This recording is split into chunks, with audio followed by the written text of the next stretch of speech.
Hi நண்பா, உங்கள் தமிழ். ரொம்ப ஒரு முக்கியமான விஷயம் தெரிஞ்சுக்கலாம் தமிழ்நாட்டை பற்றி. ஓகேங்களா? தஞ்சாவூர் மாவட்டத்தில் எல்லோரும் டிஎன்பிஎஸ்சி படிக்கிறவங்க, யூபிஎஸ்சி படிக்கிற எல்லாருக்குமே இந்த நியூஸ் வந்து தெரியும். இருந்தாலும் கொஞ்சம் டெப்த்தாக தெளிவாக தெரிஞ்சுக்கலாம். நெல் கொள்முதல், தமிழக விவசாயிகள் சாதனை.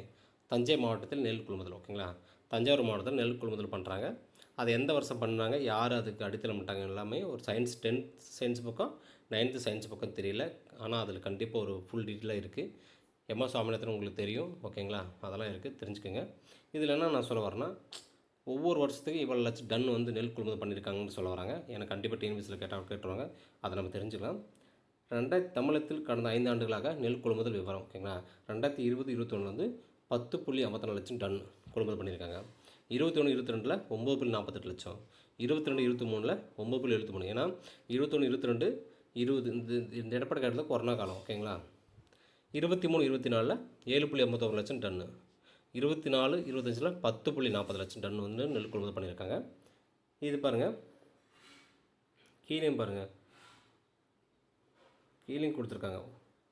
2020, 21, 22, 23, 24 கொடுத்துருக்காங்க. 44.95 லட்சம் டன்னு. ஓகேங்களா? இது தஞ்சை மாவட்டத்தில். இது வந்து தமிழகத்தில் 5 ஆண்டுகளாக கொள்முதல் செஞ்ச விவரம் இதெல்லாம். ஓகேங்களா? மறக்காமல் இது தெரிஞ்சு வச்சுக்கோங்க. கண்டிப்பாக ஒரு டிஎன்பிஎஸ்சி வந்து கொஸ்டின் கேட்டுருவாங்க. ஏன்னா பொறுத்து ஒர்க் மாதிரி கேட்டுருவாங்க. ஏன்னா சொல்ல முடியாது எது கேட்பாங்கன்னு. நெல் கொள்முதல் பண்ண எந்த வருஷம் ஆரம்பித்தாங்க அதெல்லாம் தெரிஞ்சுக்கோங்க. கண்டிப்பாக அந்த சயின்ஸ் புக்கு 10th புக்கோ 9th புக்கோ தெரியல, சயின்ஸ் புக்கு தான். போய் பாருங்கள், பார்த்துட்டு நோட்ஸ் எடுத்து வச்சுக்கோங்க. ரொம்ப யூஸ்ஃபுல்லாக இருக்கும். மறக்காமல் உங்கள் ஃப்ரெண்ட்ஸ் ஷேர் பண்ணுங்கள். பாய் நண்பா, உங்கள் தமிழ்.